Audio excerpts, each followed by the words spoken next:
Hello dear students, welcome to my channel The Tilak Tutorials. I hope you are all fit and fine and practicing English grammar every single day, because if you practice English grammar every day, then you will become more confident to speak English fluently without any grammatical mistake. In the previous class, I have discussed about some important examples of direct and indirect speech. If you have not seen the video yet, then check it in the description section. The link has been given there. And today in this class, I am going to discuss some important miscellaneous examples of English grammar, which is also called do as directed, and it will help you in your upcoming examinations. So let's start the class.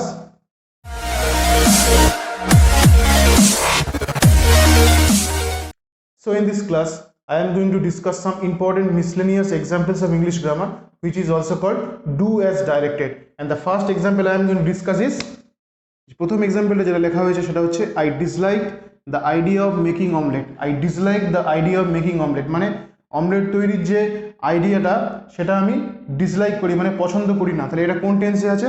I dislike মানে এটা ED যোগ হয়েছে ভার্বের সঙ্গে, তার মানে এটা হচ্ছে পাস্ট টেন্সে আছে। তাহলে পাস্ট টেন্সে থাকলে আমাকে পাস্ট টেন্সেই এটা লিখতে হবে। এখানে লেখা আছে মেক ইট নেগেটিভ, ওকে, এখানে লেখা আছে মেক ইট নেগেটিভ, এটা আছে affirmative, okay. I dislike the idea of making omelette, এটা পজিটিভ আছে, অর্থাৎ ইতিবাচক সেন্টেন্স আছে, হ্যাঁবাচক সেন্টেন্স আছে, সেটাকে আমাকে না বাচক লিখতে হবে।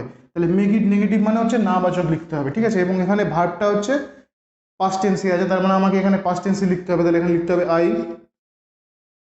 Did not like the idea of making omelette, okay. I did not like the idea of making omelette মানে I dislike the idea of making omelette। তোমাকে মিনিংটা একই রাখতে হবে, কিন্তু সেন্টেন্সের ফরম্যাটটা চেঞ্জ করতে হয়েছে এখানে। তাহলে I dislike the idea of making omelette, এটা পজিটিভ সেন্টেন্স ছিল, সেটাকে আমাকে নেগেটিভ লিখতে হতো। তাহলে আমি লিখেছি কি I did not like the idea of making omelette, তার মানে যেহেতু এটা পাস্ট টেন্সে আছে ডিড লিখেছি এবং এটা নেগেটিভ করতে বলেছে বলে নট লিখেছি। তাহলে I did not like the idea of making omelette, দুটো সেন্টেন্সেরই মিনিং এক, কিন্তু এটা মানে হচ্ছে ছিল পজিটিভ থেকে হয়ে গেল নেগেটিভ, ঠিক আছে। এরপরের এক্সাম্পলে আসি। এরপরের এক্সাম্পলে দেখানো হয়েছে mother was not at home. Mother was not at home, add a question tag. Question tag একটা ক্লাস আমি আগেও করিয়েছি, যদি তোমরা ক্লাসটা না দেখে থাকো তাহলে অবশ্যই দেখে নেবে, ঠিক আছে। তাহলে mother was not at home, এটা কী ধরনের মানে সেন্টেন্স? এটা একটা হচ্ছে নেগেটিভ সেন্টেন্স। তাহলে নট আছে মানে এটা হচ্ছে নেগেটিভ সেন্টেন্স, ঠিক আছে। এবারে কোয়েশ্চেন ট্যাগের নিয়মটা হচ্ছে কি, যদি সেন্টেন্সটা নেগেটিভ হয় তাহলে ট্যাগটা পজিটিভ হয়, আর যদি সেন্টেন্সটা পজিটিভ হয় তাহলে ট্যাগটা নেগেটিভ হয়, ঠিক বিপরীতটা হয়, ঠিক আছে। তাহলে এখানে লিখতে হবে mother was not at home.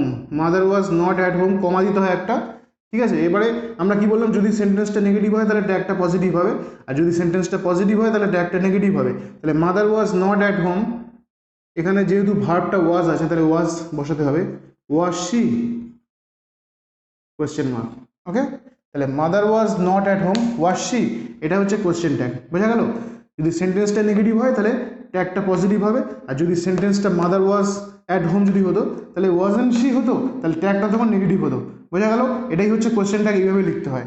Next এক্সাম্পলে আমরা আসি।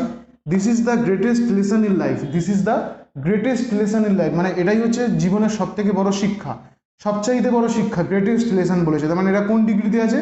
এখানে চেঞ্জ দ্য ডিগ্রি বলেছে, এখানে চেঞ্জ দ্য ডিগ্রি মানে ডিগ্রিটা চেঞ্জ করতে হবে। ডিগ্রি চেঞ্জকে মানে ডিগ্রি অফ কম্পারিজনের নিয়ম অনুযায়ী ডিগ্রি তিন প্রকার হয়, একটা হচ্ছে পজিটিভ ডিগ্রি, একটা কম্পারেটিভ ডিগ্রি, একটা সুপারলেটিভ ডিগ্রি, ঠিক আছে। তাহলে এখানে দ্য গ্রেটেস্ট মানে এখানে এটা সুপারলেটিভ ডিগ্রিতে আছে, দা বসেছে এবং মানে অ্যাডজেক্টিভের সঙ্গে হচ্ছে ইএসটি বসেছে, তার মানে এটা সুপারলেটিভ ডিগ্রিতে আছে, সবচাইতে বোঝাচ্ছে this is the greatest lesson in life. এবার এটাকে ডিগ্রি চেঞ্জ করতে হবে। তাহলে আমরা এটাকে যদি পজিটিভ ডিগ্রি লিখি তাহলে কীভাবে লিখবো? This is the greatest lesson in life মানে হচ্ছে এটাই জীবনের সবচেয়ে বড় শিক্ষা। তাহলে হবে কি, নো আদার, এটা আমরা পজিটিভ লিখছি, নো আদার, পজিটিভ লেখার সময় নো আদার মানে যেহেতু এটা এর থেকে বড় আর শিক্ষা কিছু নেই, তাই জন্য no other lesson, no other lesson in life, in life বলেছে, no other lesson in life is, this is বলেছে তাহলে দিস, অ্যাজ গ্রেট, গ্রেটেস্ট বলেছে তাহলে গ্রেট লিখতে হবে এখানে পজিটিভ ডিগ্রিতে, as great as, this is the বলেছে তাহলে দিস, এটা হয়ে গেল পজিটিভ ডিগ্রি, মানে এটা ছিল কম্পারেটিভে, হয়ে গেল পজিটিভ। ওকে, ছিল এখানে সরি ছিল সুপারলেটিভে, হয়ে গেল পজিটিভ। ছিল সুপারলেটিভে, হয়ে গেল পজিটিভ। তাহলে no other lesson in life is as great as this, no other lesson in life is as great as this. তাহলে পজিটিভ ডিগ্রি লেখার নিয়ম হচ্ছে অ্যাজ, অ্যাডজেক্টিভ, অ্যাজ, ঠিক আছে। এবং যেহেতু এটা সবচাইতে বড় শিক্ষা, মানে সুপারলেটিভ ডিগ্রিতে আছে, তাই জন্য পজিটিভ লেখার সময় আমরা লিখবো নো আদার লেসন, ঠিক আছে। মানে অন্য কোনো লেসন বা শিক্ষা জীবনে নেই যেটা এই লেসন মানে এই শিক্ষার মতো হয়, ঠিক আছে। নেক্সট এক্সাম্পল হচ্ছে the problem was so difficult that I could not solve it. Another type of sentence actually, another type of sentence. The problem was so difficult that I could not solve ইট। এই ধরনের sentence যেগুলো so that দিয়ে join করা থাকে সেগুলোকে আমায় কী করতে হবে, টু দিয়ে জয়েন করতে হবে, ঠিক আছে। TOO2 তাহলে সো দ্যাট দিয়ে যখন কোনো সেন্টেন্স থাকবে সেটাকে আমাকে টু দিয়ে জয়েন করতে হবে। এবং সেইটা জয়েন আমরা কীভাবে করবো দেখি এখানে কীভাবে করা যায়।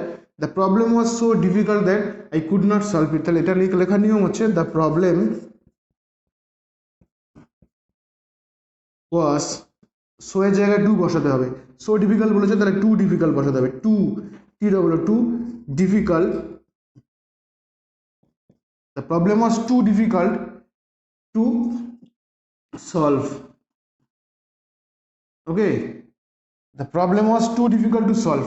Okay, the problem was too difficult to solve মানে প্রবলেমটা এতটাই ডিফিকাল্ট যে এটা সলভ করা যাবে না। I could not solve it। তাহলে এইভাবে মানে কোনো সেন্টেন্স যদি সো দ্যাট দিয়ে থাকে, সেকেন্ড পার্টের নেগেটিভ আছে, তাহলে সো দ্যাট দিয়ে জয়েন করতে হয়, মানে জয়েন করা থাকে, তাহলে সেটাকে যদি টু দিয়ে জয়েন করতে হয় তাহলে সেক্ষেত্রে the problem was too difficult to solve এইভাবে লিখতে হয়, ঠিক আছে। The problem was so difficult that I could not solve it, তার মানে হচ্ছে the problem was too difficult to solve, মানে এতটাই ডিফিকাল্ট যে সলভ করার ক্ষেত্রে এতটাই ডিফিকাল্ট যে আমরা সলভ করতে পারছি না। কিন্তু এই সেন্টেন্সটাকে যখন আমরা সো দ্যাট দিয়ে লিখবো তখন এইভাবে হবে, ঠিক আছে। এই সেন্টেন্সটাকে যখন আমরা সো দ্যাট দিয়ে জয়েন করবো তখন so difficult that I could not solve ইট। কিন্তু যখন আমরা টু দিয়ে জয়েন করবো তখন এই নেগেটিভ পার্টটাকে তুলে দিয়ে এখানে too difficult to solve, okay, এইভাবে লিখতে হয়। নেক্সট এক্সাম্পল হচ্ছে girls and boys are given equal opportunity. Girls and boys are given equal opportunity. এখানে জয়েন করতে বলেছে not only but also, not only but also. এই তোমার হচ্ছে অ্যাডভার্বস দিয়ে জয়েন করতে বলেছে, নট অনলি বাট অলসো। তাহলে গার্লস আর boys are given equal opportunity, এটা কনজাংশন আছে, এই কনজাংশন দিয়ে জয়েন করতে বলেছে, not only but also conjunction দিয়ে জয়েন করতে বলেছে। Girls and boys are given equal opportunity, ছেলে এবং মেয়েদের সমান অধিকার দেওয়া উচিত, এটা কনজাংশন দিয়ে জয়েন করা আছে, ঠিক আছে। মানে জয়েন করতে বলেছে girls and boys are given equal opportunity. এবারে এটাকে আমরা জয়েন করবো কীভাবে, নট অনলি বাট অলসো দিয়ে। তাহলে দেখুন কীভাবে জয়েন করি। তাহলে হবে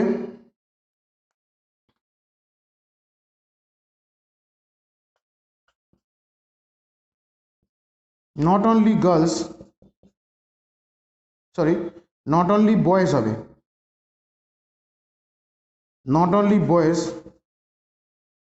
but also girls, এটা কনজাংশন দিয়ে জয়েন করতে বলেছে, not only boys but also girls are given equal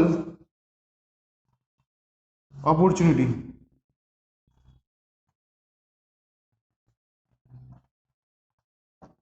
Not only boys but also girls are given equal opportunity. সেন্টেন্সের মিনিংটা কি থাকলো, কিন্তু আমরা এই কনজাংশন দিয়ে জয়েন করলাম, গার্লস আর boys are given equal opportunity. এই সেন্টেন্সটা কীভাবে জয়েন করলাম, not only boys but also girls are given equal opportunity. তাহলে প্রথম সেন্টেন্সটাই dislike the idea of making omelette, I did not like the idea of making omelette negative করলাম। তাহলে mother was not at home question tag বলেছে, তাহলে mother was not at home, was she, এটা question tag add করলাম। This is the greatest lesson in life, এটা superlative ডিগ্রিতে ছিল, এটাকে আমরা পজিটিভ ডিগ্রিতে লিখলাম। No other lesson in life is as great as this, positive.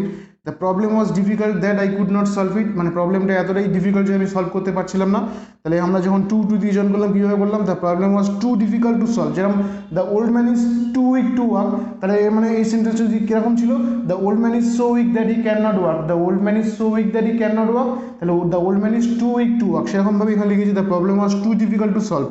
Girls and boys are given equal opportunity, এরপরের example not only but also conjunction দিয়ে join করতে বলেছে, তাহলে not only boys but also girls are given equal opportunity. Okay, তাহলে এখানে আমরা কিছু miscellaneous examples আলোচনা করলাম ইংলিশ গ্রামারে, যেটা তোমাদের পরীক্ষার ক্ষেত্রে যথেষ্ট সাহায্য করবে, ঠিক আছে। So students, if you like this class, please subscribe my channel to get more such videos. Thank you very much for watching.